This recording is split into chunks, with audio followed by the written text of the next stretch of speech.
Trong lúc mà mình đang xem hai mẹ con biểu diễn thì bố của bạn ấy đến kết bạn với mình và bảo là ngày xưa đã từng đi đến bạn này ở trên Tẩu Yin của Trung Quốc. Wow.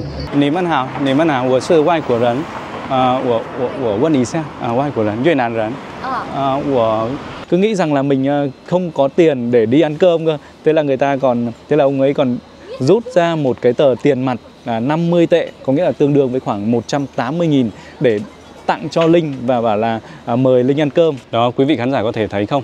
Cái việc họ xây dựng quy hoạch những cái con đường ở bên cạnh dòng sông phải nói là nước cực kỳ sạch luôn, không có một tí rác thải kiểu là ni lông hay là vỏ chai nhựa hay là vỏ chai, tóm lại là không có một tí rác nào luôn mọi người ạ, chỉ có lá cây thôi.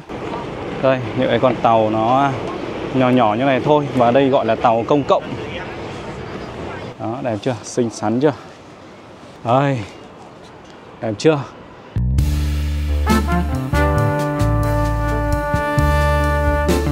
Quý vị khán giả thân mến, chào mừng mọi người đến với kênh của Vương Linh Vlog. Hiện tại thì Linh đang ở bên cạnh dòng sông Liễu Giang thuộc thành phố Liễu Châu của tỉnh Quảng Tây Trung Quốc. Trong những cái tập vừa rồi thì Linh cũng đã có quay sơ qua về dòng sông này cho quý vị khán giả cùng xem rồi. Tuy nhiên thì hôm nay mình sẽ đi vào sâu hơn và chi tiết hơn về những hoạt động bên cạnh dòng sông Liễu Giang này. Và mình sẽ cố gắng là tìm một cái điểm nào đó để có thể mua vé và lên tàu để đi dọc theo con sông này, ngắm nhìn quang cảnh của thành phố Liễu Châu, xem một thành phố địa cấp thị của Quảng Tây Trung Quốc thì nó có phát triển hay không, và cùng ngắm nhìn cái cuộc sống của những người dân xung quanh dòng sông này. Bây giờ chúng ta sẽ cùng nhau di chuyển nhé. Mời quý vị khán giả di chuyển theo Linh ạ. Vâng, thưa quý vị, ngay bên tay phải Linh đây thì đó chính là dòng sông Liễu Giang rồi. Quý vị khán giả có nhớ không? Trong tập vừa rồi thì Linh có đi đến cái ngọn núi Mã An Sơn kia kìa. Đó, và Linh đã leo lên đỉnh để cùng chờ những người Trung Quốc, chờ một cái khoảnh khắc. Đó là khoảnh khắc thành phố Liễu Châu lên đèn vào 19 giờ 30. Một cái khoảnh khắc rất là ngắn ngủi thôi, tuy nhiên thì đã thu hút rất là nhiều những cái du khách Trung Quốc, nhất là những bạn trẻ từ khắp nơi của đất nước Trung Quốc này. Họ đến đây và cùng leo núi để có thể ngắm nhìn cái khoảnh khắc đó. Cũng như là có một cái khách sạn giống nhà thờ kia kìa. Đó, nói thật sự rằng là khi mà mình đứng ở cái này, chỗ này, bên này sông và nhìn sang bên kia thì mình mới thấy rằng là wow, nó thật là đẹp. Nó thật là đẹp mọi người ạ. Bây giờ thì đang có một cái con tàu đang đi ở trên sông kia. Và theo như một khán giả của Linh có bình luận ấy, thì chị ấy nói rằng là mình có thể mua vé tàu và lên tàu này để có thể đi ngắm nhìn cái quang cảnh của dòng sông. Và cái giá vé chỉ khoảng 3 tệ hay là 6 tệ gì đó một người thôi. Thì lát nữa Linh sẽ tìm đến cái điểm để mình có thể mua vé tàu, và mình cũng sẽ lên những chiếc tàu công cộng như vậy. Ngoài những cái chiếc tàu công cộng như vậy thì còn có những cái chiếc tàu nó hơi hướng theo cái kiểu là du lịch, giống như là mình đi Hạ Long ấy. Đó, thì những cái tàu đó thì nó sẽ đẹp hơn, xịn hơn, và trên đó thì nó sẽ phục vụ ví dụ như là đồ ăn thức uống, nó rất là sang chảnh. Nhưng mà mình thì mình chỉ đi những cái chiếc tàu công cộng như vậy thôi, bởi vì nó giá rẻ mọi người ạ. Bây giờ thì Linh sẽ quay cái camera phía đằng sau nhé, để cho quý vị khán giả ngắm nhìn dòng sông nó một cách chi tiết và rõ ràng hơn ạ.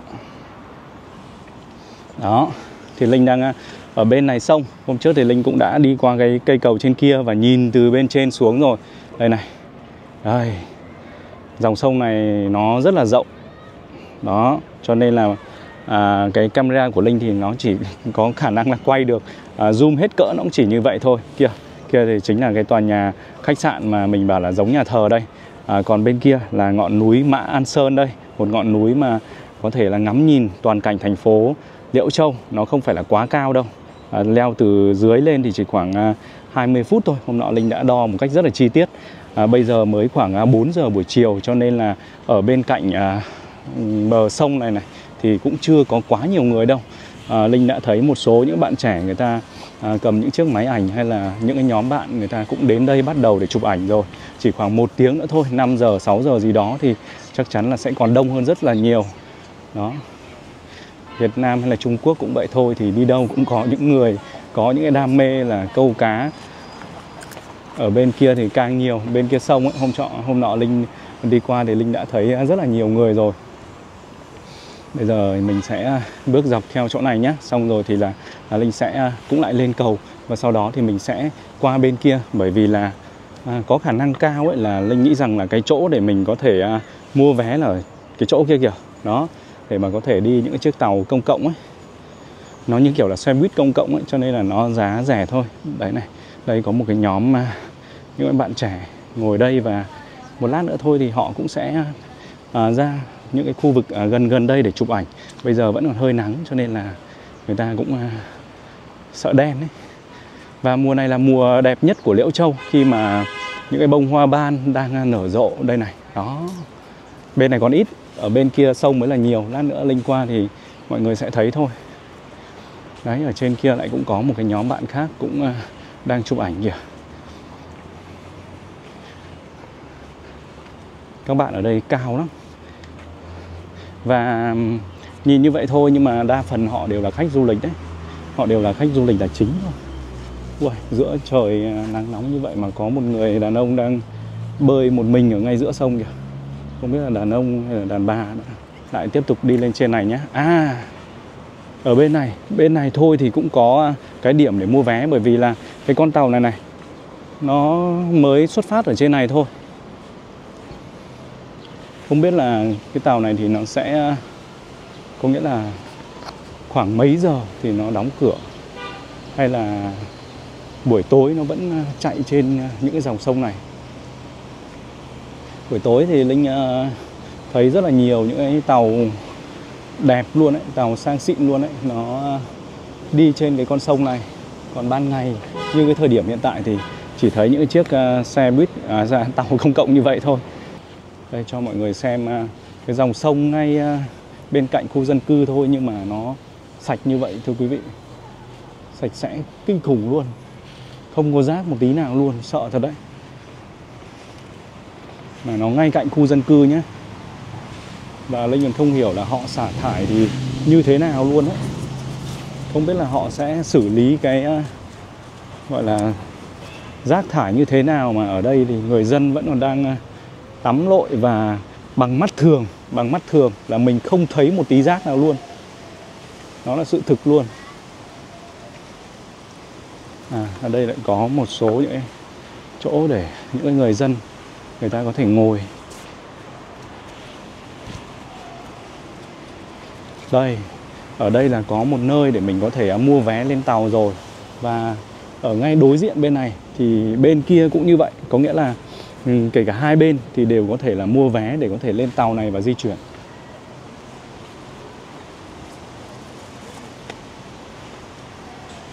Đó, bên cạnh đây là một khu dân cư đây. Ở trên này thì có một con đường, và đây thì chung cư các thứ này. Đó, hầu hết là chung cư.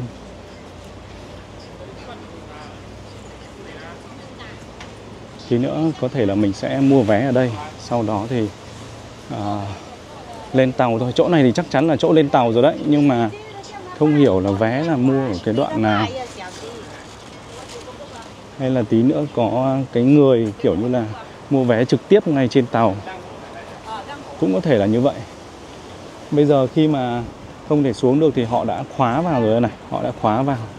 Và lát nữa có khi là khi mà tàu quay trở về thì họ mới mở ra bán vé chẳng hạn.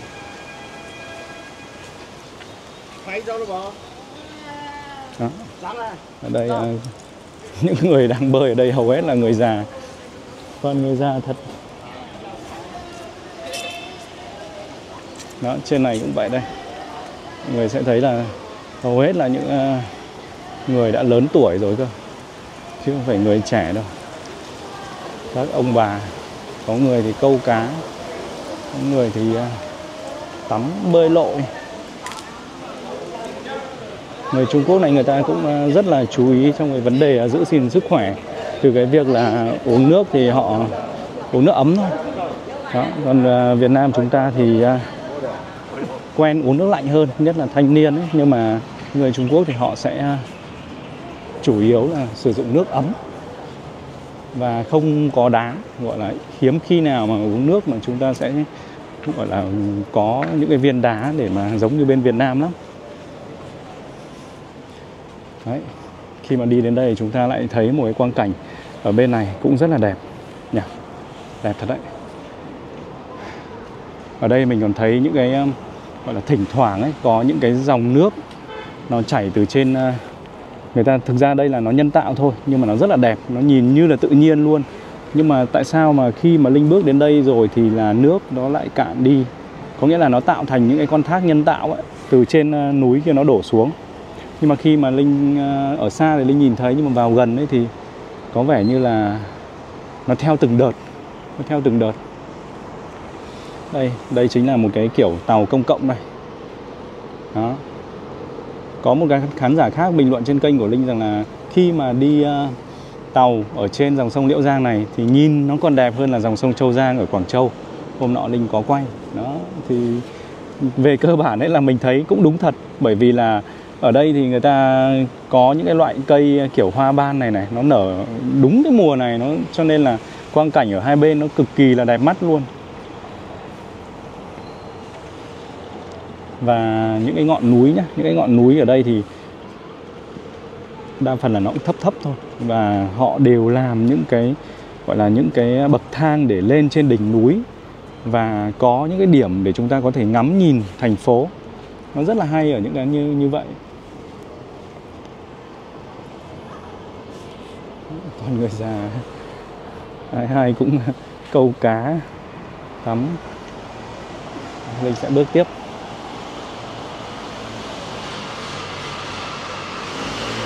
Dòng sông thì nó rất là dài, dòng sông rất dài và con đường cũng vậy. Sông ở tận đâu thì chắc là con đường nó cũng đi đến tận đó luôn. Và ngay ở trên cái chỗ trên kia, Linh ước tính là mình phải bước khoảng 500 mét đấy. Thì ở ngay bên bờ sông này thì có một cái khu nhà nó mang những cái thiết kế khá là ấn tượng, đúng kiểu của Trung Quốc ấy. Nó không phải là những nhà kiểu nhà cao tầng hay là nhà chung cư hay gì đâu, mà là tóm lại là nó là một cái khu nhà nó mang giống như kiểu những cái chùa ấy. Đấy. Trong 2-3 tập vừa rồi ở Liễu Châu thì có những cái khung cảnh về con dòng sông này thì Linh cũng đã quay sơ qua cho mọi người xem rồi. Và sau khi mà quay ở Liễu Châu này xong thì Linh sẽ di chuyển đến thành phố Quế Lâm. Từ Liễu Châu này đến Quế Lâm là gần lắm mọi người ạ. Nếu mà từ Việt Nam qua thì chúng ta hoàn toàn có thể đi đường bộ. Đường bộ của Trung Quốc nó rất là tốt luôn đấy. Mình còn thích đi đường bộ hơn là đi máy bay. Đi máy bay nó còn rắc rối hơn nhiều. Rắc rối thứ nhất là về hành lý cũng được ít hơn này, trọng lượng, khối lượng ít hơn này. Xong rồi thì nó có những cái kiểm soát nó gắt gao hơn rất là nhiều. Đường bộ thì đơn giản lắm. Và cơ bản là cái thành phố này thì nó vẫn thuộc cái tỉnh Quảng Tây ấy, mà tỉnh Quảng Tây thì giáp Việt Nam, vậy nên là đi lại nó vừa gần mà vừa dễ dàng. Đi tàu thì cũng rẻ nữa. Ở Trung Quốc thì họ di chuyển chính giữa các thành phố với nhau thì đa phần họ vẫn là đi tàu cao tốc mà, chứ không phải là phát triển đi máy bay như là những đất nước khác. Ở đây thì họ chủ yếu là tàu cao tốc. Trong vòng có 16 năm thôi nhé mọi người, 16 năm thôi mà cái sự phát triển của tàu cao tốc Trung Quốc ấy, nó phải nói là đáng kinh ngạc luôn đấy, đáng gọi là để mà tất cả những ai mà tìm hiểu về nó đều phải wow luôn đấy. Thật sự là như vậy. Khoảng 16 đến 20 năm trước thì họ còn đang sử dụng những chiếc tàu hỏa cũ kỹ, nhưng mà đến cái thời điểm hiện tại thì cái số lượng về chiều dài của đường sắt cao tốc Trung Quốc thì đã gần 50.000 km rồi. Và cả thế giới cộng lại còn không bằng một nửa của Trung Quốc về cái chiều dài đường sắt cao tốc. Thế mới thấy cái sự phát triển gọi là quá là kinh khủng của đường sắt cao tốc Trung Quốc. Ở cái khu này thì có một cái bãi đất để cho trẻ em ở đây có thể chơi đùa. Đó, một cái bãi gọi là kiểu xúc cát ấy, nhưng mà cát thì chả thấy đâu. Nó thì giống cát thì chả thấy đâu. Nhưng mà cũng rất là vui khi mà có rất là nhiều phụ huynh đưa con trẻ đến đây để có thể là chơi đùa. Ở bên này có vẻ là đông người hơn so với cái đoạn đầu lúc nãy Linh đi.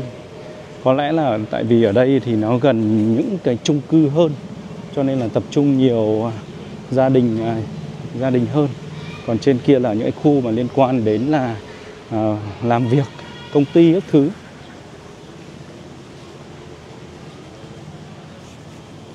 sang Trung Quốc này thì suốt ngày được đi bộ, suốt ngày phải đi bộ. Có ngày Linh bước là mấy chục nghìn bước, 30-40 nghìn bước là bình thường luôn đấy. Ở thành phố này thì Linh chưa thuê được cái xe nào đâu. Từ hôm đến đây là mình chưa từng thuê xe đâu. Thuê xe ở đây thì nó sẽ tính là khoảng 40 tệ cho một ngày. 40 tệ là khoảng 150, khoảng 150 một ngày để thuê một cái chiếc xe máy điện.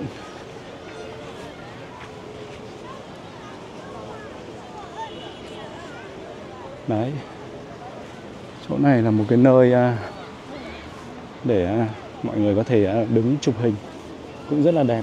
Bởi vì là đằng sau đây thì là hai cái ngọn núi mà lúc nãy từ xa xa Linh đã chỉ cho mọi người xem rồi. Và trên này thì người ta còn đang trèo những cái này. Đó, đây gọi là sắp nhỉ, đang trèo sắp. Đó. Đây chắc là đều có những cái dịch vụ cho thuê quanh quanh đây thôi. Và khả năng cao ấy là cái điểm mua vé thì nó quanh đây, chắc là mua trong này. Tại vì ở đây có hình một cái con tàu ấy.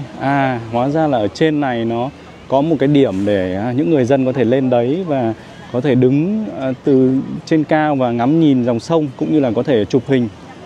Đấy, Linh bảo những cái thác nước nhân tạo của họ ấy, trên kia kìa. Nhưng mà nước nó hơi ít. Đằng sau hai người đàn ông này này, đó, thì có một cái thác nước nhân tạo, có mấy cái cơ. Và mình thấy là theo đợt, khoảng có lẽ là một lúc nữa biết đâu nó lại chảy rất là nhiều cũng nên.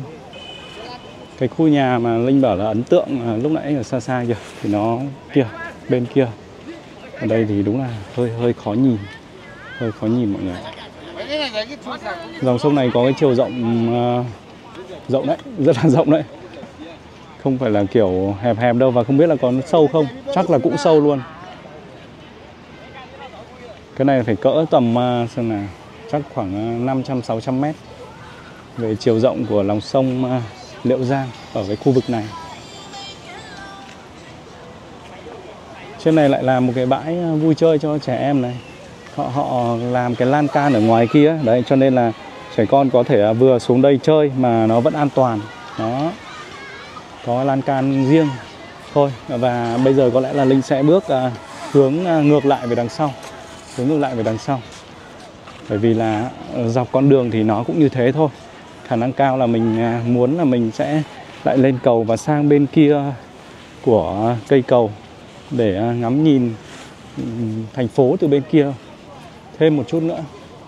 Thưa quý vị, là chỗ lên tàu thì thấy rồi đấy, nhưng mà cái chỗ bán vé thì chưa thấy đâu. Và Linh đang cố gắng để bước lên phía trên cầu. Ở đây có một cái khu để có thể tập luyện thể dục thể thao này. Và có một cái nhà vệ sinh công cộng này. Thì ở ngay cạnh cái chỗ mà những cái phòng vệ sinh ấy, thì lúc nào cũng có một cái phòng khác của những người công nhân quét dọn ở ngay bên cạnh. Vậy nên là nhà vệ sinh hay kể cả đường phố thì nó sẽ sạch sẽ là bởi như vậy đó mọi người ạ. Linh sẽ lên cầu và đi bộ sang hướng trên kia để quay bên kia một chút nữa. Kiểu gì thì rồi cũng sẽ tìm thấy cái điểm mua vé thôi. Bây giờ Linh sẽ lên cầu nhé, đi theo cái hướng cầu thang trên này. Bởi vì cây cầu thì ngay đây rồi. Đó, cây cầu ngay bên này rồi. Mình sẽ lên cầu và sang bên kia đường. Thành phố họ quy hoạch đẹp thật đấy. Đúng là Trung Quốc người ta có một cái tầm nhìn về quy hoạch nó phải nói là đáng ngưỡng mộ luôn. Ui, lên cầu, đang tìm đường lên cầu thì lại lên đây và thấy một cái công trình như vậy. Đúng rồi. Mình nhớ rồi. Trong cái tập mà Linh đi Mã An Sơn ấy, thì Linh có nhìn thấy cái công trình này. Và đây, cái đường mình đi trên cầu đây. Vâng, và đây có lẽ là một cái bảng giới thiệu về cái khu vực này. Thì đây là một cái cổng phía đông của thành phố. Và nó bắt đầu được xây dựng từ năm thứ 12 thời Hồng Vũ nhà Minh, năm 1379. Đó, từ sau thời nhà Đường và nhà Tống. Đấy. Thì tóm lại là đây là một cái bảng biểu nó giải thích về cái cổng này. Còn bây giờ thì chúng ta sẽ bước lên đây và tiếp tục đi lên cái hướng trên cầu. Sau đó thì sang bên kia. Những bạn trẻ Trung Quốc họ đi du lịch một mình rất là nhiều. Và họ rất thích sử dụng máy ảnh luôn đấy, Linh thấy là như vậy. Gái hay là trai cũng vậy. Người ta hay đầu tư cho cái việc là mua máy ảnh để chụp hình. Lúc nãy Linh nghĩ là những cái chỗ như vậy ấy, để mà lên tàu đấy. Nhưng mà có vẻ nó cũng không đúng đâu. Bởi vì là Linh thấy có rất là nhiều những người lớn tuổi của Trung Quốc này, họ đang cởi quần áo ở kia để họ có thể chuẩn bị ra đây bơi. Có khi nó chỉ là một cái điểm để những người này gọi là bơi lội thôi. Còn cái nơi để mình lên tàu thì có thể là nó lại ở một cái vị trí khác cơ. Lên trên này thì mới thấy là một cái tầm nhìn bao quát đấy. Thành phố đẹp thật đấy.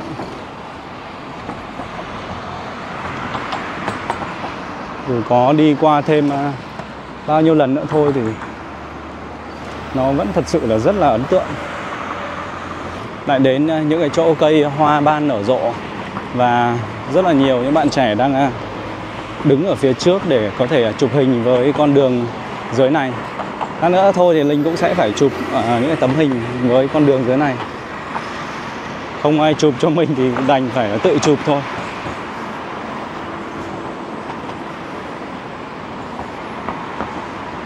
Đường dưới này mà mình đi sớm hơn tại vì nó sẽ có ánh nắng ấy, thì nó sẽ đẹp hơn đấy. Hôm nay mình đã đến đây muộn hơn so với hôm nọ rồi. Linh sẽ cho quý vị khán giả cùng xem lại cái con đường này một lần nữa. Con đường này có hai bên là những cái cây hoa ban nở rất là đẹp luôn. Thực sự nó phải nói là cực kỳ đẹp luôn. Cảm giác nó rất là yên bình, thơ mộng. Đây, con đường đi bên cạnh ở đây thì nó cũng không phải là quá là rộng đâu so với những cái con đường khác của Trung Quốc. Nhưng mà quang cảnh ở hai bên nó thì quá là đẹp nhỉ. Thực sự là rất là đẹp luôn đấy. Đó, các bạn nữ đang chụp hình ở đây, cho nên là mình cũng đang hơi bị ngại để có thể bước qua đây. Mình sẽ hỏi hai bạn này. Nǐm ân hào, wo shi外国人，我问一下外国人，越南人，我买票转。哦，你想玩那个水上公交是吗？买票那里。在那里还有个水上公交的箭头。那里。还要去买是吗？从这里下去，这边下去。这边xuống đây đúng không? 走到那边，对，有个楼梯。xuống đây OK。然后走到那个水上公交那个箭头那里。OK。谢谢你们，很漂亮，谢谢。Đây thì các bạn ấy đã chỉ cho mình là con đường là xuống ở bên dưới này. Và Linh sẽ đi xuống dưới đó để quay cho quý vị khán giả xem. Đấy, cái con đường này nó đẹp là nhờ những cây như này. Không chỉ là có những bạn trẻ chụp ảnh đâu mà còn có cả những người lớn tuổi người ta cũng chụp. Đó. Các bạn ấy rất là xinh xắn và ở đây thì người ta còn có những cái dịch vụ chụp hình tại đây luôn. Cứ mỗi tấm là vài tệ gì đó. Hôm trước Linh lên cái chỗ mà trên đâu nhỉ? Trên núi Mã An Sơn ấy, thì là họ bán họ chụp là 3 tệ một tấm. Nhưng mà chụp nhiều lắm, chụp cho nhiều người lắm, cho nên là những người làm cái nghề chụp ảnh ở những cái địa điểm du lịch của Trung Quốc này thì một ngày cũng kiếm khá tiền đấy. Bởi vì khách du lịch Trung Quốc đông lắm, đất nước tỷ dân mà. Các bạn ấy chỉ về cái tấm biển kia kìa, nó là một cái biển để chỉ xuống sang bên này để có thể mua vé. Đó, theo ý của các bạn là như vậy. Thì mình cũng đi theo cái hướng dẫn là như vậy thôi. Đấy, thì cái cây cầu là ngay trên này rồi. Và hai bạn nữ còn đang đứng ở trên kia kìa. Đó, lúc nãy thì mình đã bước từ trên cây cầu kia xuống đây. Khi mà mình nói mình là người ngoại quốc ấy, thì đa phần những cái người Trung Quốc ấy, họ sẽ niềm nở hơn, thân thiện hơn khi mà gặp gỡ và giao tiếp với mình. Đây là một cái đặc điểm chung của đa phần những cái người Trung Quốc đấy. Và mình thấy rằng là cái nhận định này không phải là nhận định chủ quan từ cá nhân Linh đâu, mà có rất là nhiều người Việt Nam bạn bè của Linh, hoặc là những người mà Linh biết họ du học, họ học tập làm việc tại Trung Quốc ấy, thì họ đều có một cái nhận định chung là như vậy. Có nghĩa là họ rất là thân thiện với người nước ngoài.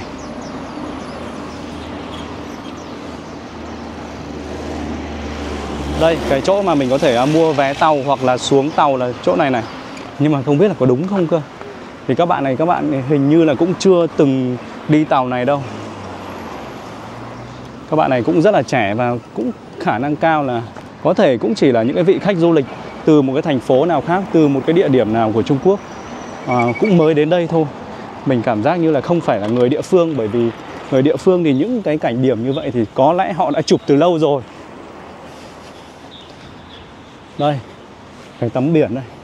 Nhưng mà không biết là có đúng là để mua vé không. Nó cũng có cái hình tàu đấy. Đi xuống nhá.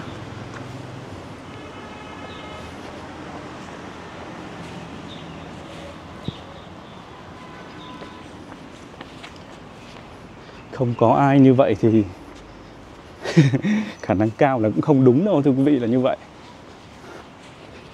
Vẫn biết là dưới này thì có một cái gọi là một cái tàu nó ấn tượng như thế này đây, nhưng mà để mà nói đây là cái điểm bán vé thì mình thấy nó cũng không đúng lắm. Bởi vì nếu mà bán vé thì phải có người mua vé chứ, đúng không? Thì ít ra thì cũng phải có những cái người mà người Trung Quốc chẳng hạn, họ đứng xung quanh đây để chờ mua vé để có thể đi lại. Nhưng mà mình chả thấy ai cả. Cho nên là có thể là không phải cái chỗ này rồi. Dù sao thì dưới này cũng có những người khác, Linh sẽ hỏi những người khác vậy. Đại哥，我问一下，我可以去哪里买票船上？我也不懂。不懂啊？这个啊，这个 OK， 我外国人，我听不懂。这里啊，OK， 谢谢。Thì những cái người này người ta vẫn chỉ mình ra cái chỗ này. Hay là hết giờ cho nên người ta đã đóng cửa. Không có một ai ngồi ở đây cả. Không có một ai ngồi ở đây cả.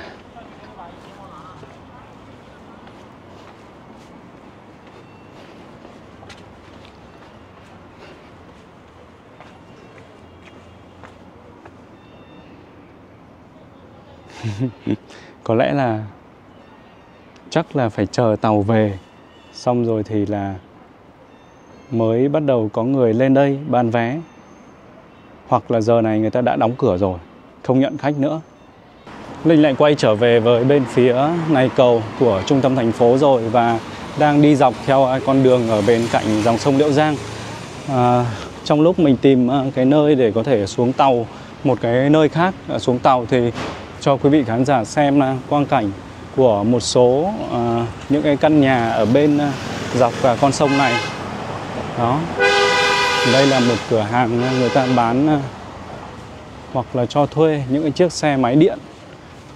Không, đây là một cửa hàng bán xe máy điện cũ, và ở ngay đây thôi có một quán cà phê này.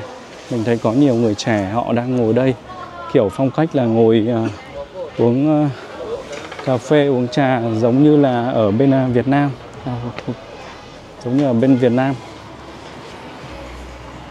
Đó. Quán kia thì rất là đông khách, còn quán bên này thì lại vắng tanh. Buổi tối, chắc là buổi tối thì là những cái con đường, những cái quán này thì sẽ đông người hơn. Đây là một cái nơi cho thuê xe đây. Chắc chắn là như vậy rồi. Đấy. Nhưng mà ở chỗ thành phố này thì toàn thuê những cái kiểu xe như này thôi. Và mình cũng không rõ là ở đây thì thuê bao nhiêu tiền. Còn như theo lễ tân của khách sạn thì người ta bảo là thuê hết khoảng 38,8 tệ. Thì cứ coi như là 40 tệ rồi. Dọc cái con đường này là họ cho thuê xe nhiều đấy nhá.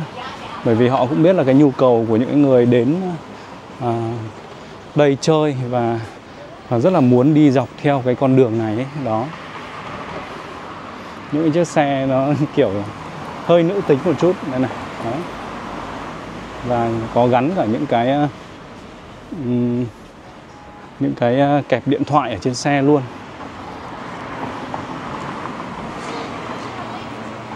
Đây thỉnh thoảng mới thấy xe máy đây. Đây những cái xe biển vàng vàng thế này.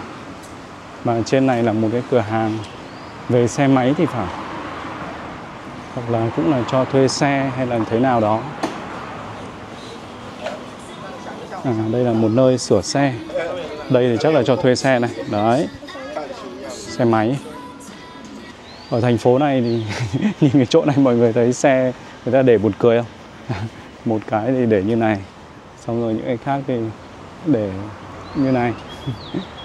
Đây đằng sau này thì có một cái khu chung cư, trông nó cũng cũ kỹ rồi.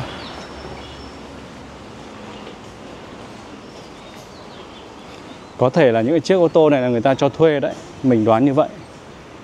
Mình đoán là có thể thuê những chiếc ô tô này để có thể là đi lại ở trong thành phố.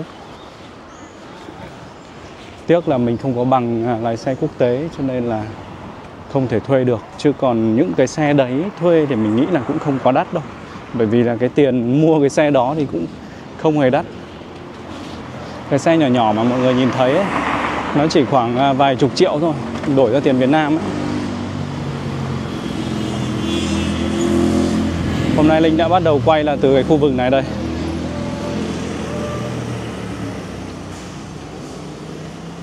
Lần đầu tiên mà mình thấy một cái quả xe nó như kia kìa.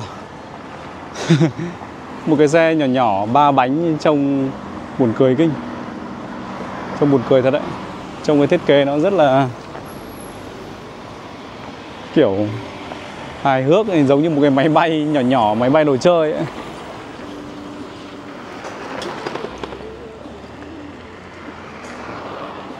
Bây giờ Linh sang đường đã.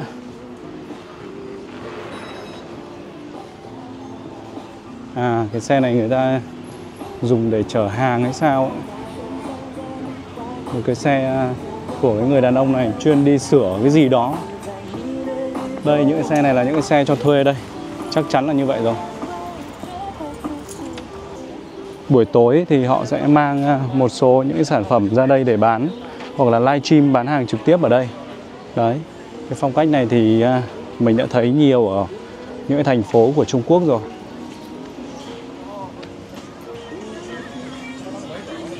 Wow, lúc mình đi thì chưa có ai đâu, mà đến bây giờ thì quay lại chỗ này thì đã thấy đông người hơn rồi. Đó, có một cái chị gái vùi trên lưng một cái giỏ kìa. Và những cái người này là những người khả năng cao là những người dân tộc Đồng của Quảng Tây Trung Quốc. Họ đang sinh sống tại Quảng Tây Trung Quốc. Ở trong cái gùi này họ sẽ bán những cái đồ kiểu liên quan đến trang sức, ví dụ như là vòng tay hay là những cái châm cài tóc. Bởi vì là Linh đã từng thấy một cái người khác người ta bày cái này ra và bán hàng rồi. Anh bán gì đây?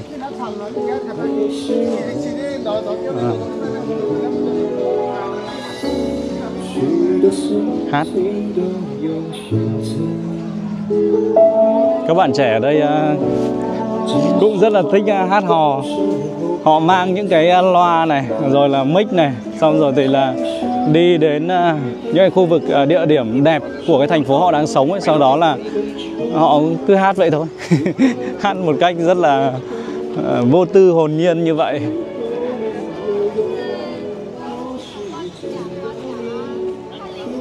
Ở trên này là cái khu phố đi bộ mà trong tập trước Linh có quay và giới thiệu đến quý vị khán giả ấy. Đó, ở trên này này. Đó. Buổi tối thì sẽ rất là đông. Buổi tối sẽ rất là đông. Trời ơi, mình đã đi bộ rất xa luôn đấy. Và bây giờ mình đã nhìn rõ ràng cái vị trí có thể thuê và lên tàu rồi. Đó là tận bên kia, nhưng mà nó lại là bên kia sông. Trời ơi là trời. Lúc nãy thì đã đi đến tận đây rồi. Đến tận đây rồi nhưng mà cuối cùng lại quay đầu lại. Bởi vì không thấy ở đâu cả. Và đến khi là quyết định là thôi không đi nữa thì lại nhìn thấy nó ở bên kia. Trời ơi. Rõ ràng là vẫn còn những cái chiếc tàu đang đi kìa. Kia bên kia vẫn còn những chiếc tàu đang đi kìa. Đó. Nhưng mà đã bước sang tận đây rồi. Và mình đã thấy có 3 chiếc tàu neo đậu ở cái chỗ mà Linh nói, thì khả năng cao là sau khi chiếc tàu này trở về thì nó neo đậu và cũng hết cái giờ mở cửa đón khách. Linh đoán là như vậy luôn. Thì thực ra ấy là kể cả mình có lên tàu hay không đi chăng nữa thì với những cái gì mà Linh đi lại ở trên 2 con đường mà sát với bờ sông này thì cũng đã quay được gần như là đến 80% về cái khung cảnh của thành phố Liễu Châu này cho quý vị khán giả cùng xem rồi. Đó. Đây này, đấy. Đi từ lúc là còn là buổi chiều, lúc mà còn rất là nhiều xe đi, rất là nhiều tàu đang di chuyển, đến cái lúc mà nó đã gọi là cập bến thì mới biết là cái điểm lên ở đâu. Và bây giờ thì không thể nào mà lên được nữa rồi. Đó, khi mà đi đến đây thì Linh gặp 2 mẹ con hoặc là 2 người, tóm lại là Linh đoán là 2 mẹ con, và 2 người này thì đang đánh đàn tranh cũng như là đang live stream. Mình thấy rất là ấn tượng luôn. Thì bây giờ mình sẽ xin phép để mình quay. Vừa cái gì lưu sư pín外国人 外国人 越南人 越南朋友 越南朋友 Ni hào. Đây, cô này cô đánh đàn tranh thì phải. Và lưu sư pín, lưu sư pín, vlogger, vlogger. 同款 你们是直播你的妈妈wow. Đấy chính là 2 mẹ con luôn. Nỉ cái gì chuông ok. Đấy. Livestream trực tiếp luôn. Đó, thì khi mà đang tìm đường để lên tàu thì đấy, gặp 2 mẹ con này. Và buổi tối mình đoán chắc rằng là sẽ có nhiều người xem 2 mẹ con này biểu diễn. Đó, thì lúc mà Linh ra thì 2 người này cũng mới bắt đầu chuẩn bị đồ đạc thôi. 2 mẹ con đều có năng khiếu nghệ thuật luôn.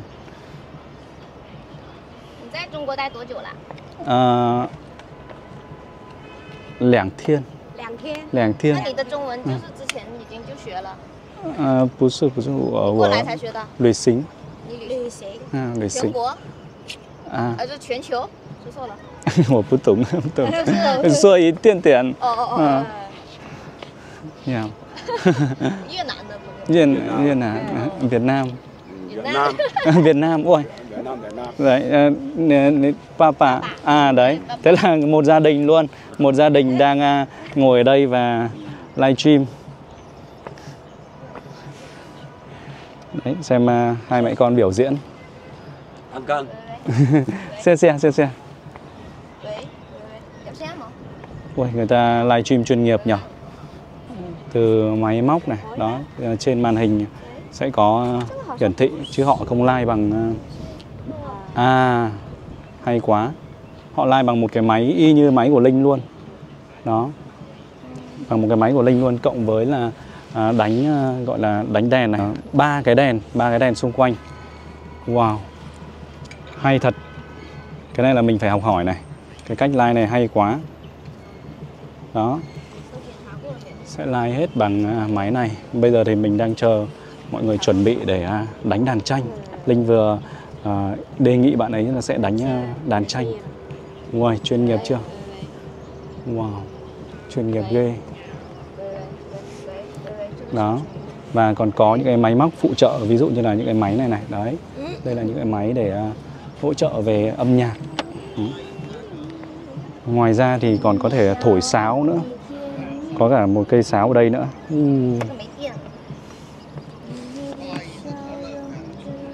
Hay thật. Và cái này thì mình không hiểu là có lẽ là khi mà họ đánh đàn như vậy thì sẽ có những cái fan hâm mộ ở trên mạng và họ sẽ tặng quà. Đấy, chứ không ai mà dỗi hơi để mà đi livestream kiểu một cách nó không có cái mục đích, không có cái chủ đích nào đâu, đúng không? Ngoài đam mê thì vẫn cần phải có tiền nữa. Thì mình nghĩ rằng là họ sẽ like Tẩu Yin này, sau đó thì những cái người fan hâm mộ ấy, thì sẽ tặng quà thông qua cái việc là xem video họ đánh đàn. Chuẩn bị lâu thật đấy. Mình đã chờ ở đây khoảng 15 phút từ lúc là hai mẹ con mới vác đồ ra rồi. Và bây giờ thì vẫn còn chưa chuẩn bị xong.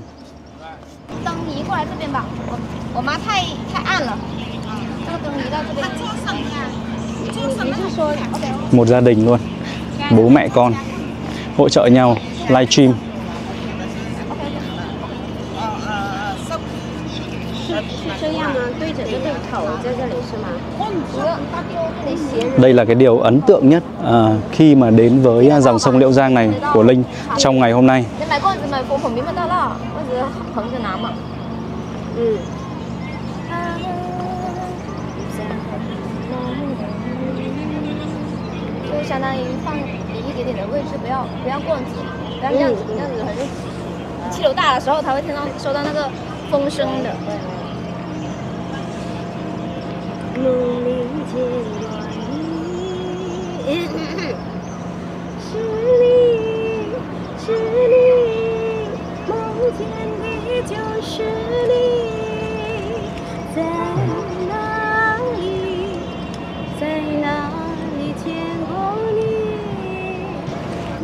Bởi vì là chưa đến cái khung giờ mà người xem đông ấy, cho nên là hai mẹ con này vẫn còn đang cần phải chuẩn bị. Và bây giờ như kiểu là đang tập dượt trước thôi. Bởi vì là bây giờ mới có là xem nào 19 giờ Trung Quốc. Linh đoán rằng là những cái lượng người online nhiều thì nó phải quanh khoảng từ 20 giờ trở đi.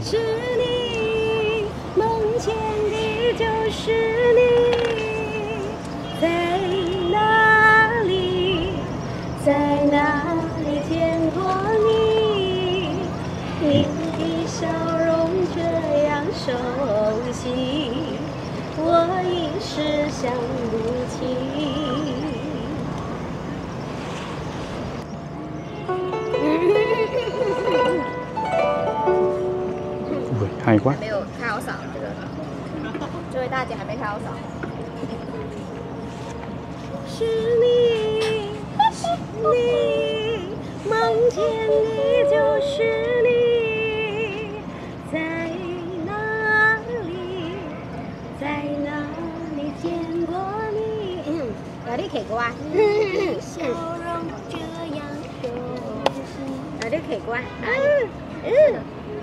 我早就叫你几个小时前就叫你开嗓了，你看不听没？过了青春度明天，你用真情换只手，岁月留着痕迹，多少的忧伤，不叫上走一回。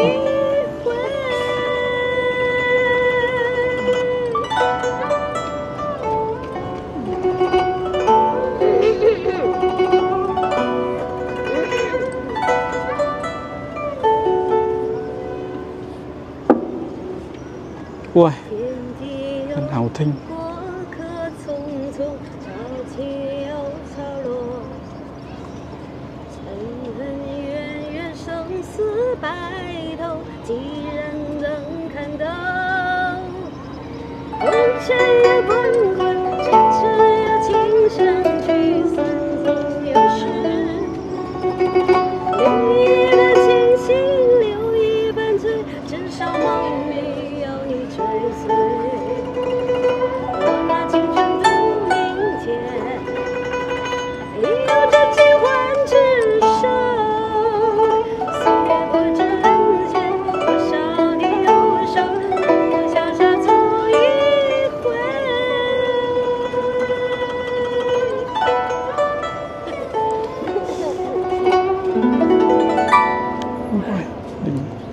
OK 了吗？开好嗓了没有？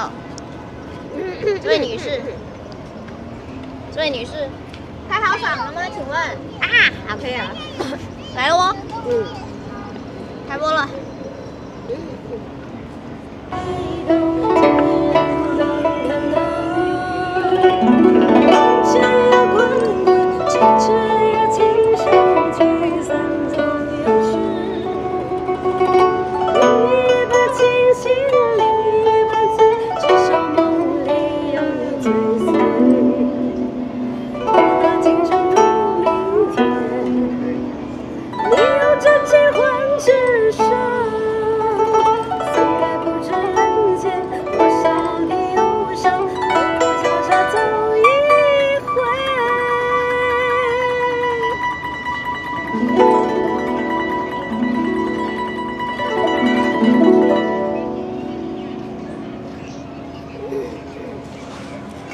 很好听。有 energy 的甜蜜蜜分享给直播间的每一位好朋友们，愿我们大家每天生活都能甜如蜜。没有的话，来跟我们玩哦，会更甜。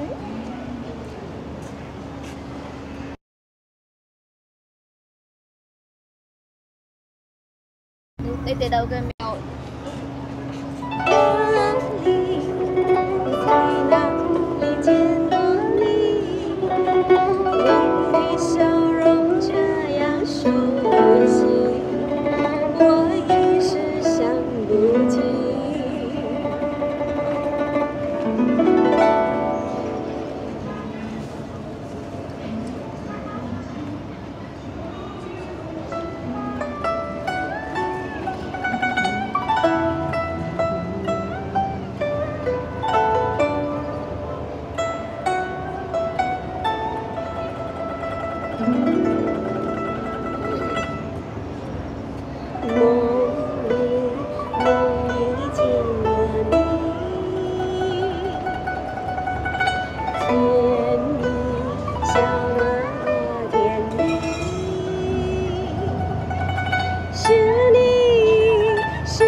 ？Đây, bố của em ấy thì đã cho mình xem là ở trên Tẩu Yin của Trung Quốc. Đó, thì là hai mẹ con đang live ở đây. Đó, wow.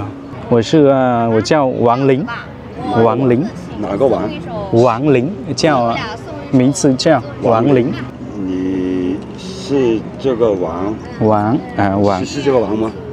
不是，王这个trong lúc mà mình đang xem hai mẹ con biểu diễn thì bố của bạn ấy thì bạn ấy đến kết bạn với mình và bảo là ngày xưa đã từng đi đến cửa khẩu Đông Hưng cũng như là đi đến thành phố Móng Cái rồi đó, và Linh đã kết bạn với chú ấy để mà sau đó thì chú ấy đến Móng Cái thì mình có thể gặp lại nhau đó. Thì gia đình này là người ta đến từ thành phố Bắc Hải của Quảng Tây Trung Quốc, chứ không phải là người sinh sống tại thành phố này đâu. Họ cũng là đem những cái gọi là đàn tranh này cũng như là những cái công cụ hỗ trợ để mà họ có thể là đi khắp nơi Trung Quốc biểu diễn. Họ sẽ biểu diễn online, biểu diễn TikTok và nhận quà như thế này đó.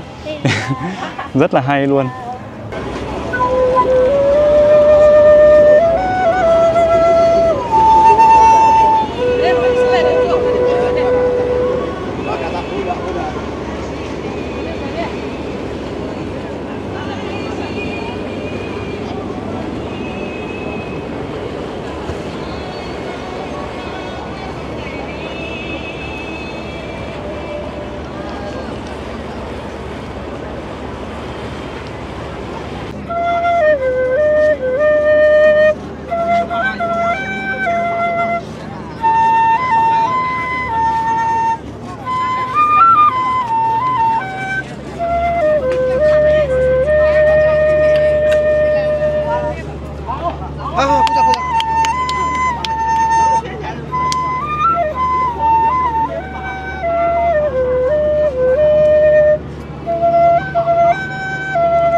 Ôi, rất là tinh. Rất là hay luôn. Đấy, cô này cô vừa cho mình nghe thử âm thanh của bạn này ở trên抖音của Trung Quốc. Wow. Ở trong này thì người ta sẽ kết hợp cả âm nhạc nữa, cho nên là hay hơn rất là nhiều lần luôn. Hân hào tinh xem. Đấy thì gia đình này rất là thân thiện. 在外面听不到，它里面还有伴奏，有伴奏，还有音乐，这样子啊，哦，可以啊。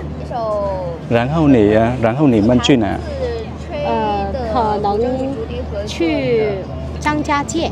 Trang Cha Chia, wow, Trương Gia Giới của Hồ Nam để biểu diễn.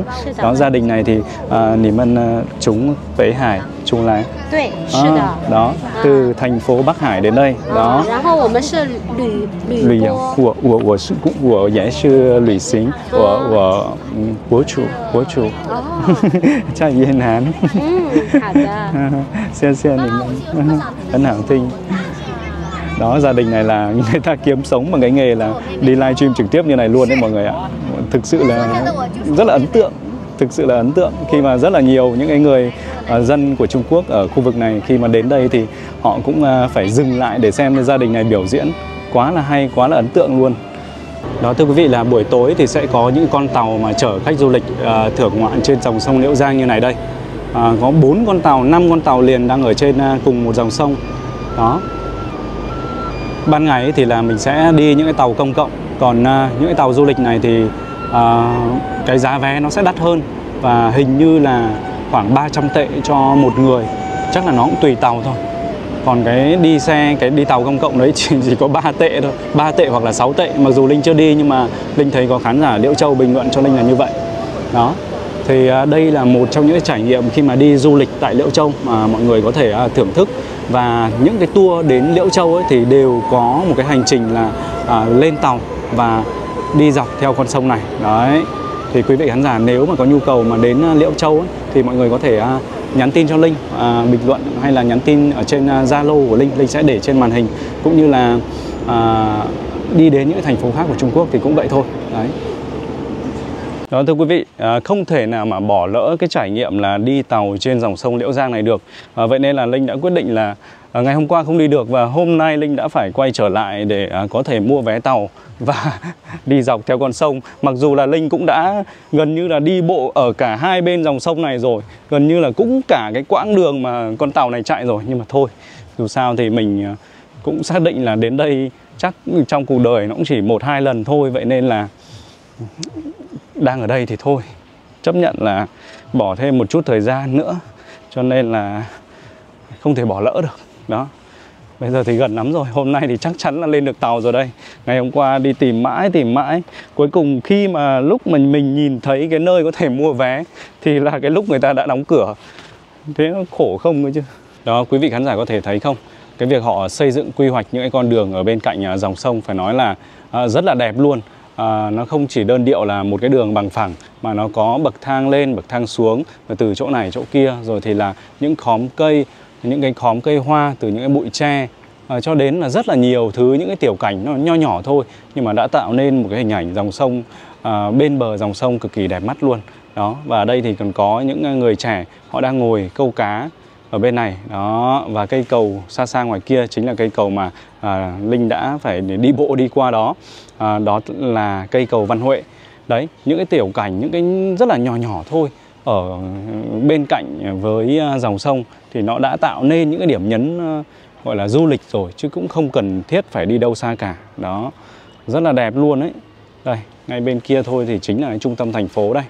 Và bây giờ đây thì hiện tại Linh thấy cũng khá nhiều người họ đang bơi ở ngay giữa dòng sông này. Đó, kia kìa, chỗ kia kìa, đó, có 2 người. Và không chỉ 2 người đó đâu, ở bên này cũng vậy, có rất là nhiều người họ bơi dọc theo cái con sông này luôn đấy. Và trong số đó cũng có những cái người lớn tuổi mọi người nhé. Không hiểu sao là họ có thể khỏe như vậy luôn. Đây này, đây là những cái phao đi theo họ này.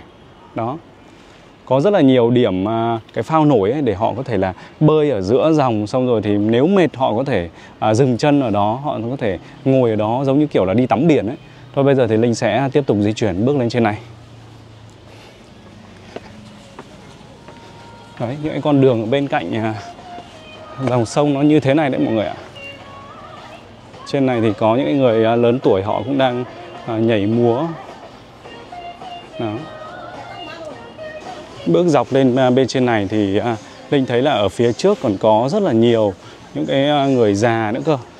Còn những cái nhóm người già họ tụ tập, họ nhảy múa hát hò với nhau rất là đông luôn. Và khi mà đi trên đường ở cái thành phố này thì chúng ta sẽ bắt gặp những cái khu vực mà những cái địa điểm mà tập trung cực kỳ nhiều người già. Chỉ tiếc rằng là họ bật nhạc quá to cho nên là mình cũng ngại quay. Đấy, rất là nhiều cây xanh nữa đúng không mọi người? Đó, kia kìa, ở ngoài kia nó còn có những cái kiểu như là những cái hòn đá nó nhô lên giống như là những cái hòn đảo nhỏ ấy kìa. Và người ta còn bơi ra đấy, treo sắp ra đấy, xong rồi thì họ câu cá ngoài đó. Hay thật đấy. Chưa cần phải đi du lịch tận đâu cả đúng không? Chỉ cần ở trong cái chỗ trung tâm thành phố của Liễu Châu này thôi thì chúng ta đã thấy rất là nhiều những cái góc nhìn, những cái góc hình đẹp rồi để có thể chụp ảnh rồi. Đó, chỗ này thì là người già họ đang tập nhảy múa hát ca gì đó, khiêu vũ. Ở đây là khiêu vũ. Đó. Đấy, chỗ này là tập khiêu vũ đây. Rất là hay luôn. Toàn người lớn tuổi.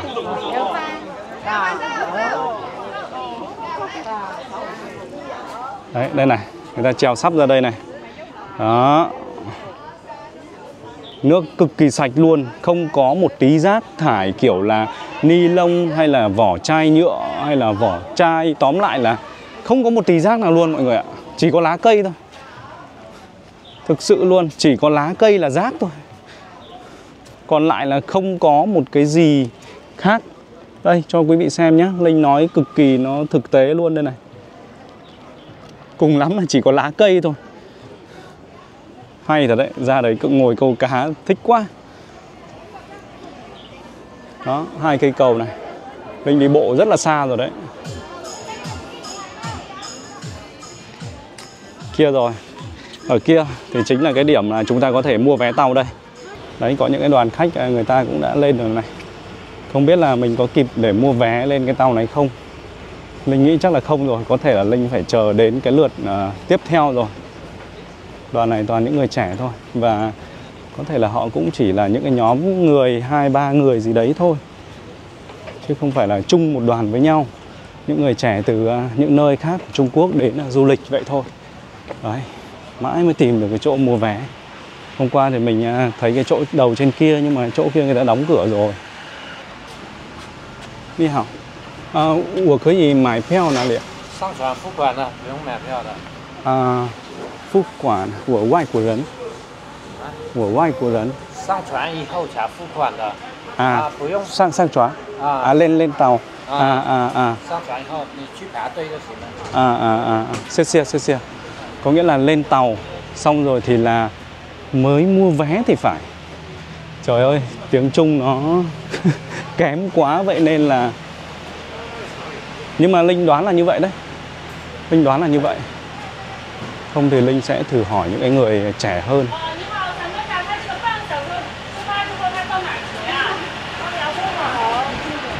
Ni hao, của外国人我买票哪里啊? Không cần mua vé luôn. Thực sự là không cần mua vé luôn. Chứ chẳng lẽ là không mất tiền à nhỉ? Mình nghĩ là phải mất tiền chứ. Hay là người ta sẽ thu ở trên tàu. Có lẽ là như vậy. Chẳng lẽ là cho đi chơi miễn phí, đúng không?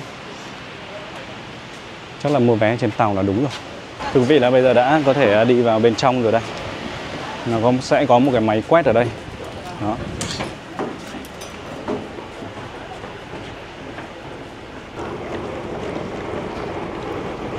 Đây, những cái con tàu nó nhỏ như này thôi. Và đây gọi là tàu công cộng. Thì ban đầu Linh cũng nghĩ là tàu công cộng thì cũng phải mất tiền chứ, đúng không? Cứ làm gì có chuyện cứ đi chơi không như vậy. Mình sẽ ngồi trên đầu này. Ngồi trên đầu luôn. Đây thưa quý vị là mình mới thanh toán 3 tệ đây. Khoảng 10.000 cho cái hành trình chúng ta có thể đi trên tàu công cộng này. Đây này, tàu bắt đầu di chuyển được khoảng 20-30 mét rồi này. Không biết là lát nữa mình có thể ra ngoài đây đứng và có thể quay ở bên ngoài không? Không hiểu là họ có cấm không? Đây, thưa quý vị, là đây có một người ta đang trèo cái sắp này này. Cái người này hình như là chính là cái người lúc nãy câu cá đấy. Họ thuê cái sắp này và chơi ở trên sông. Hay thật. Nước sạch cho nên là thích lắm. Nó không có mùi hôi thối gì cả nữa. Đây có những người cũng đang bơi ở giữa dòng đây. Đó. Đông đấy. Đằng sau Linh có rất là nhiều người luôn. Nhưng mà mình ngồi bị ngược sáng thì phải, đông lắm. Toàn người Trung Quốc thôi, còn mỗi mình là người Việt. Cái này đi buổi tối thì sẽ đẹp hơn, bởi vì là những ánh điện nó sẽ lung linh huyền ảo hơn rất là nhiều.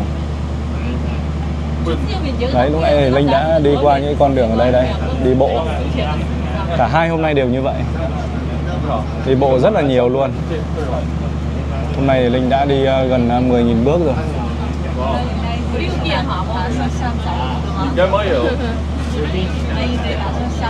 Mình ngồi trong này thì nó không thể quay được toàn cảnh đâu. Ở đây thì cũng chưa dám ra ngoài. Chưa thấy ai ra cho nên là Linh cũng không dám ra. Có gió, khi mà đi như vậy thì sẽ có gió rất là mát đây. Hai người lái thuyền này, đó. Một người lái thôi, còn một người là hỗ trợ. Đây là những cái ngọn núi ở giữa lòng thành phố luôn đấy mọi người ạ. Đó. Là đáng tiếc khi mà không thể đi ra ngoài để quay nó rõ ràng hơn. Thông qua cái tấm kính này thì nó cũng không được rõ nét cho lắm. Thưa quý vị, đây là cái khu ngôi làng mà theo Linh là có cái kiến trúc đặc biệt mà hôm qua Linh có nói ở ngay đoạn đầu video này. Đó, từ xa xa mình nhìn thấy ấy. Và bây giờ thì Linh đang đi tàu và đi sát gần với cái khu vực ngôi làng này rồi. Nhìn những cái cây cối ở bên cạnh dòng sông xem, họ trồng rất là đẹp luôn, rất là chăm chút, rất là tỉ mỉ. Đó. Và nó không hề đơn điệu đâu, nó không chỉ là một loại cây mà nó có rất là nhiều những loại cây, loại hoa khác nhau. Vậy nên là tạo nên những cái điểm nhấn nó thu hút hơn, hút mắt hơn. Ở đây là sẽ có một cái điểm xuống và mình hoàn toàn có thể xuống đây hoặc là ngồi để quay trở lại cái vị trí cũ. Thì có khi là Linh sẽ xuống đây luôn và Linh sẽ lên cái khu ngôi làng ở xa xa mà Linh cảm thấy ấn tượng ấy. Đó. Đây, mình sẽ ra đây luôn. Tự dưng lại mọi người cũng xuống hết này. Thì Linh còn đang chưa hiểu là lát nữa mình có cần phải lên lại cái chiếc tàu này không, hay là bây giờ mình có thể lên trên kia và mình đi chơi. Chắc là không cần đâu, mình nghĩ là như vậy. Đó, thưa quý vị, là tàu thì vẫn sẽ đợi chúng ta ở kia. Và nếu mà ai có nhu cầu đi tiếp ấy, để mà tàu lại đi dọc sang bên kia chẳng hạn, thì hoàn toàn có thể lên tàu. Nhưng mà Linh thì Linh đang muốn là đi tham quan cái ngôi làng ở trên này. Vậy nên là mình sẽ đi tiếp thôi. Hoặc là lát nữa khi mà mình muốn lên tàu thì mình có thể ra đây chờ và chờ những cái con tàu khác đến để mình đi theo những con tàu đó. Một con đường ở ngay bên cạnh bờ sông thôi mà người ta trồng cây cối nhiều chưa. Trông nó cứ như là mình đã ở trong một cái khu công viên hay là một cái con đường ở trong một cái rừng nào đó. Đây này, hàng cây đẹp chưa? Hoa man nở rộ luôn. Bây giờ đây thì Linh sẽ bước lên trên với cái khu nhà mà từ xa xa Linh nói rằng là có rất là nhiều những cái ngôi nhà trông giống nhau. Wow, thật là không ngờ luôn. Đây là một cái khu nó kiểu như là một cái khu du lịch, một cái địa điểm người ta đã sửa sang lại ấy, thành một cái ngôi làng và cho thuê những cái bộ quần áo, những cái bộ trang phục để có thể chụp ảnh chẳng hạn. Đấy, toàn là những cái trang phục của người Choang. Cái này thì họ chắc là đang trong quá trình xây dựng là chính. Bởi vì mình thấy là không chỉ là cái cửa hàng này đang sang sửa mà còn rất là nhiều những cửa hàng khác. Đây này, đây người ta cho thuê trang phục này. Đó, ngay bên bờ sông Liễu Giang. Đây là một cái cửa hàng chắc là về trà đấy. Chắc là về trà. Trời bây giờ vẫn còn nắng quá đi mất. Đã 5 giờ kém giờ bên này rồi mà. Nắng nóng vỡ đầu luôn. Ở ngoài kia là một con đường đi lại rồi kia kìa. Đó, ngoài kia đã là một con đường chính để đi lại rồi. Mình bước theo dọc bên này một chút đi. Hầu hết là những cái quán, những cái cửa hàng ở quanh đây thì chủ yếu là cho thuê đồ. Mình nghĩ rằng là buổi tối thì các bạn trẻ sẽ đến đây thuê đồ và chụp ảnh bên bờ sông Liễu Giang này nhiều.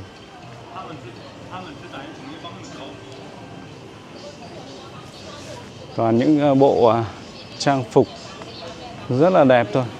Kiểu rất là thần tiên tỷ tỷ đây. Nhưng mà có lẽ là phải vào buổi tối. Phải vào buổi tối cơ thì may ra mình mới gặp nhiều bạn trẻ mặc những cái bộ đồ này để vui chơi, chụp ảnh ở quanh đây. Ở Trung Quốc thì không thiếu những cái khu phố kiểu như vậy. Họ sẽ xây dựng lên những cái căn nhà, những cái tòa nhà mang cái kiến trúc của Trung Hoa hoặc là của những cái khu vực của những người dân địa phương sinh sống tại khu vực đó để làm thành những cái địa điểm du lịch thu hút khách trong và ngoài nước. Wow, kia có một tòa nhà rất là ấn tượng. Đấy. Sao là từ xa xa là mình đã thấy khá là ấn tượng rồi. Ngay bên cạnh dòng sông Liễu Giang thôi. Một con sông rất là đẹp. Đẹp nhất trong những con sông mà Linh đã từng được đến ở Trung Quốc.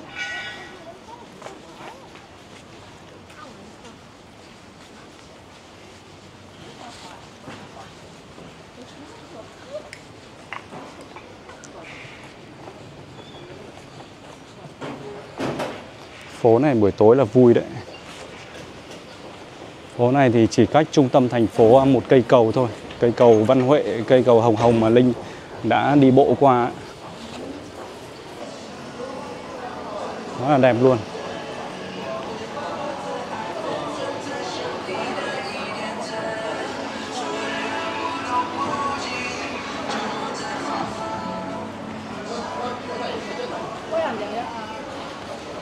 Hai bạn nữ này mặc đẹp chưa? Bộ này không biết là bộ của dân tộc nào.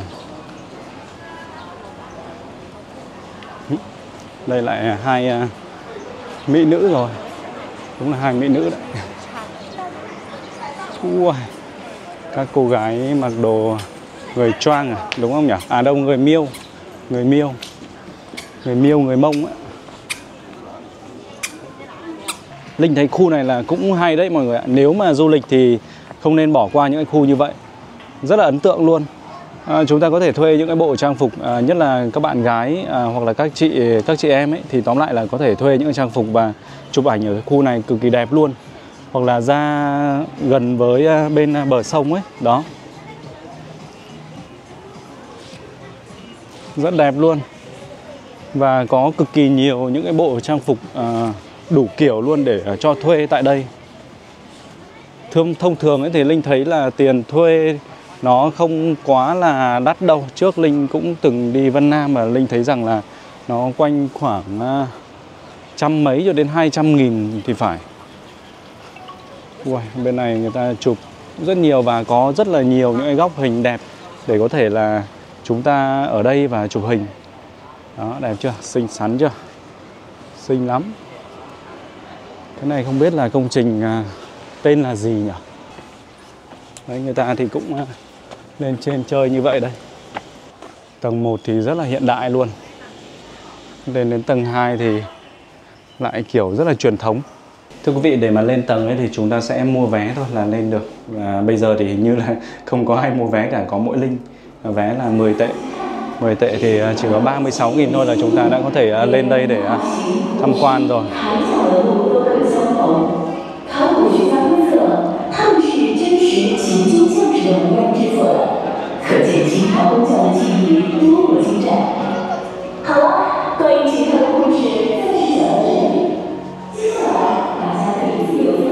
Cái chỗ vừa rồi là cái chỗ mọi người đang gọi là tập luyện nhảy múa các thứ. Đây là những người nhân viên của cái khu vực này. Họ đang tập luyện. Bây giờ mình phải lên tầng 4 và tầng 5. Wow. Trời. Trông cũng hay nha. Nghĩ nào. Đây là nhà hàng. Ủa cái gì? Ủa ai của rấn? Ủa cái gì? San quan. San quan. Sẽ qua đây. Đúng rồi, đây là cái khu vực nhà hàng. Ok. Ủ lầu. 对，从后面开门啊。谢谢。这一层楼有咖啡、饮品、可乐可以下来点。Ok. Ồ, lại là một cái nơi ở đây chúng ta đi nào. Bây giờ chúng ta sẽ ra ngoài đây nhé để ngắm cảnh. Đó. Đây. Đẹp chưa? Khi mà đứng trên cao ấy, chúng ta nhìn được cái toàn cảnh của cái khu vực là ngôi làng này mà Linh mới đi qua ấy, thì mình đã thấy nó ấn tượng hơn rất nhiều đúng không? Lúc nãy thì ở dưới cho nên là không thể nào nhìn một cách nó rõ ràng được. Vậy thì ở đây chúng ta hoàn toàn có thể nhìn thêm những góc nhìn khác về đôi bờ của dòng sông Liễu Giang. Đó. Kia là cây cầu cầu gì không biết tên. Mình chỉ biết tên mỗi cây cầu Văn Huệ, cây cầu hồng hồng ngoài kia thôi. Đó. Đây là cái kiểu kiến trúc của không biết là của cái dân tộc nào thuộc Trung Quốc nữa. Ở đây thì rõ ràng thì người Choang là nhiều nhất rồi, nhưng mà lẽ nào thì đây là phong cách kiến trúc của người Choang à? Đó, những cái con đường kìa. Đây là những cái khu vực đường lớn của họ. Đó. Rất là ấn tượng với khu nhà này. Nhưng mà cái này thì nó mang hơi hướng của cái việc là xây dựng nó nhân tạo thôi, chứ không phải là những cái khu phố cổ, những ngôi nhà cổ kính đâu. Được cái là vé lên đây thì nó cũng rẻ, vậy nên là mình hoàn toàn có thể bỏ tiền ra để mà mình lên xem. Nó chỉ có 10 tệ thôi, 35-36.000 thôi. Wow, còn rộng như thế cơ. Còn cả bên này cơ mọi người ạ. Rộng đấy nha. Lúc nãy mình chỉ đi ở mỗi bên kia thôi mà bên này vẫn còn rất là nhiều những cái kiểu ngôi nhà như vậy nữa. Wow. Và cả trên kia nữa kìa. Đấy. Lướt theo hướng bên này nữa nào.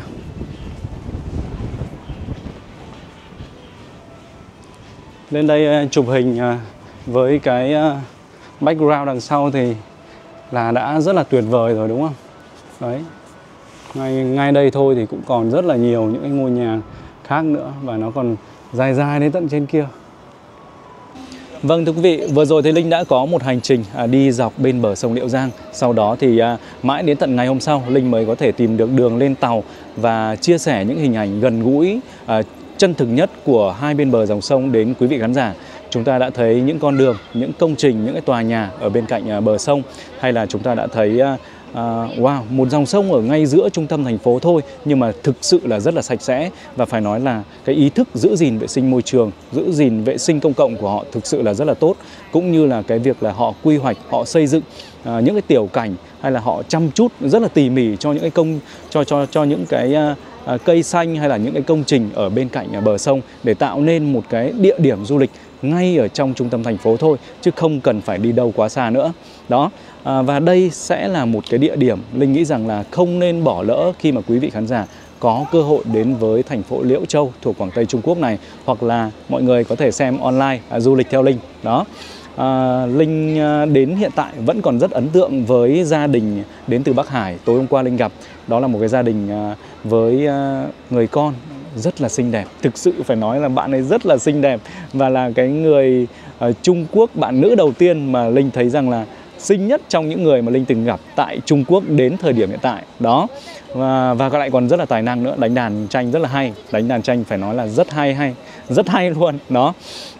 Thì Linh cũng đã có lời mời đến gia đình này là sẽ đến Việt Nam biểu diễn vào một cái ngày nào đó ở trong tương lai. Và họ cũng vui vẻ nhận lời thôi, bởi vì gia đình này thực sự là rất là thân thiện. Trong khi mà hai mẹ con đang biểu diễn ấy, thì Linh có ra ngồi nói chuyện với người bố, và ông bố đó trong một cái khoảnh khắc hiểu nhầm cái ý của Linh nói thì phải.